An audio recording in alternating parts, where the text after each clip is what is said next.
Hi, hello vegetarians out there. This is Shaktivel for being vegetarian.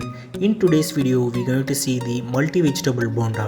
It is a mixed vegetable bonda which is very tasty and very crunchy, and it has a crunchy flavor at outside and very yummy flavor at inside. And it is a very tasty bonda. You can have it in your home and you can just make it in any vegetables you having in your home.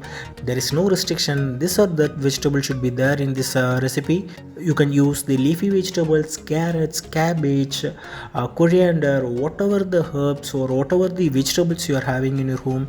You can use all that as a main ingredient. And without wasting any time further, let's see how to make this multi vegetable bonda.